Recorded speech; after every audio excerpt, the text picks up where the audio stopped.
నిలిమా రేవంత్ రెడ్డి ప్రభుత్వం కొలువుదీరిన తర్వాత మొదటి నుంచి చెప్తున్నట్టుగానే రాష్ట్రంలో ఆర్థిక పరిస్థితి దివాలా తీసింది.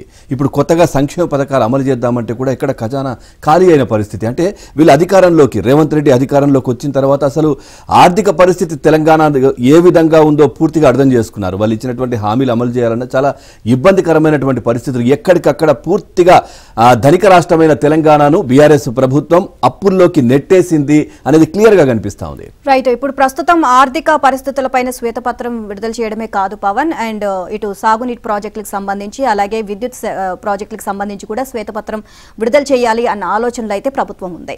సో చూద్దాం, కొత్త ప్రభుత్వం ప్రకటించినట్లుగానే రాష్ట్ర ఆర్థిక పరిస్థితిపై నేడు అసెంబ్లీలో శ్వేతపత్రం విడుదల చేయనుంది. ఈ మేరకు శాసనసభ కార్యకలాపాల ఎజెండాలో ఈ అంశాన్ని చేర్చింది. శ్వేతపత్రం విడుదల చేసిన అనంతరం ఈ అంశంపై లఘు చర్చ చేపట్టనుంది. కొత్తగా అధికారంలోకి వచ్చిన కాంగ్రెస్ ప్రభుత్వం రాష్ట్ర ఆర్థిక పరిస్థితిపై తీవ్ర ఆందోళన వ్యక్తం చేస్తోంది. గత బీఆర్ఎస్ ప్రభుత్వం అదే పనిగా అప్పులు చేసి రాష్ట్రాన్ని పూర్తిగా దివాలా తీయించింది అని కాంగ్రెస్ సర్కార్ ఆరోపిస్తోంది.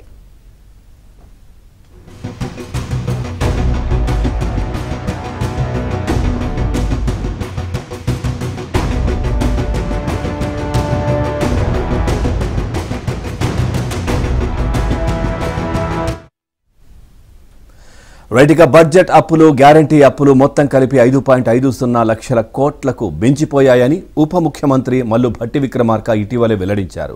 తెచ్చిన అప్పులను వేటికి వినియోగించారు, ఎంత మేర అసలు వడ్డీ సొమ్మును చెల్లించారు, రానున్న రోజుల్లో ఈ అప్పుల భారం ఎలా ఉండబోతోంది, రాష్ట్రంలో ఒక్కొక్కరిపై ఎంత తలసరి అప్పు ఉంది అనే వివరాలను సభా వేదికగా ప్రభుత్వం వివరించనుంది.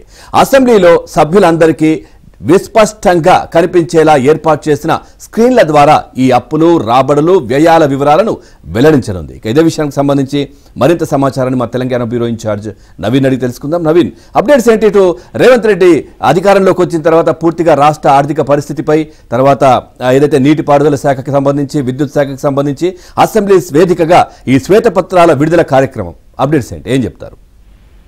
సో పవన్, తెలంగాణలో కాంగ్రెస్ పార్టీ అధికారంలోకి రావడానికి ప్రధానంగా అభయహస్తం హామీ, మరోవైపు కాంగ్రెస్ పార్టీ ఇచ్చినటువంటి ఎన్నికల మేనిఫెస్టోలో పొందుపరిచినటువంటి హామీలు అనేటువంటి కాంగ్రెస్ పార్టీ తెలంగాణలో అధికారంలోకి తీసుకొచ్చాయి.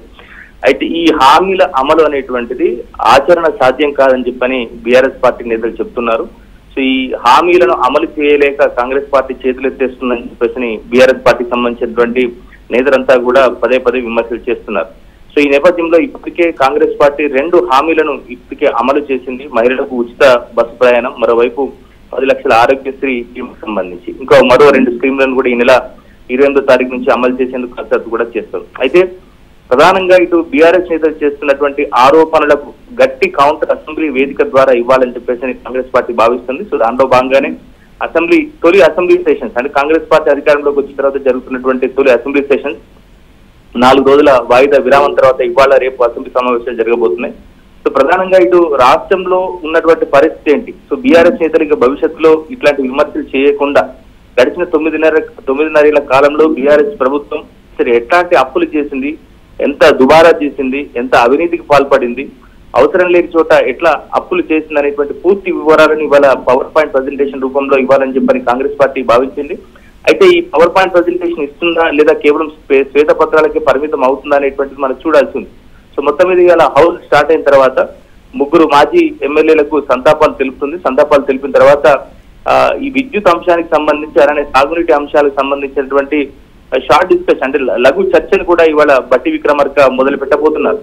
సో దీనికి సంబంధించి ప్రధానంగా ఇప్పుడు రాష్ట్రంలో ఉన్నటువంటి ఆర్థిక పరిస్థితి ఏంటి, 9.5 ఏళ్ల ముందు మిగులు బడ్జెట్ తో ఉన్నటువంటి తెలంగాణ రాష్ట్రం ఇప్పుడు ఎందుకో 5,37,00,000 రూపాయలు, 5.5 కోట్ల రూపాయలు ఎందుకు అప్పులు చేయాల్సి వచ్చింది.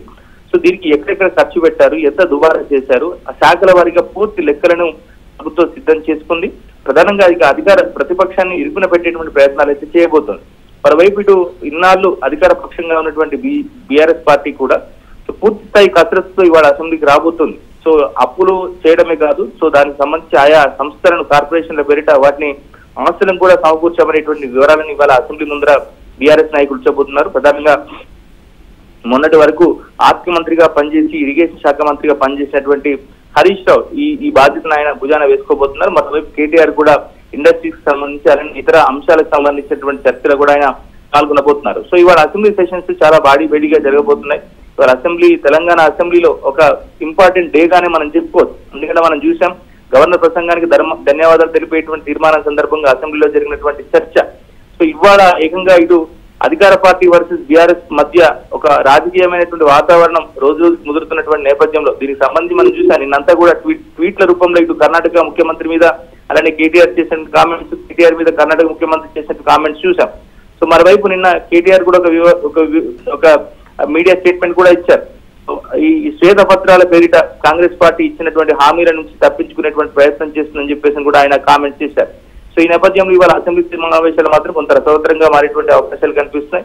పూర్తి స్థాయి లెక్కలతో ఇటు కాంగ్రెస్ పార్టీ రాబోతుంది, మరోవైపు బీఆర్ఎస్ పార్టీ కూడా సో ఇప్పటి వరకు తెలంగాణలో చేసినటువంటి అభివృద్ధిని అలానే ఆస్తులను ఏ విధంగా పెంపొందించింది అనేటువంటి విషయాలను కూడా చెప్పబోతున్నాయి. సో ఓవరాల్ గా అయితే వచ్చే 5 నెలల్లో కాంగ్రెస్ పార్టీ హామీల అమలుకు సంబంధించి ఒక రోడ్ మ్యాప్ ను కూడా ఇవాళ సభలో విడుదల చేసేటువంటి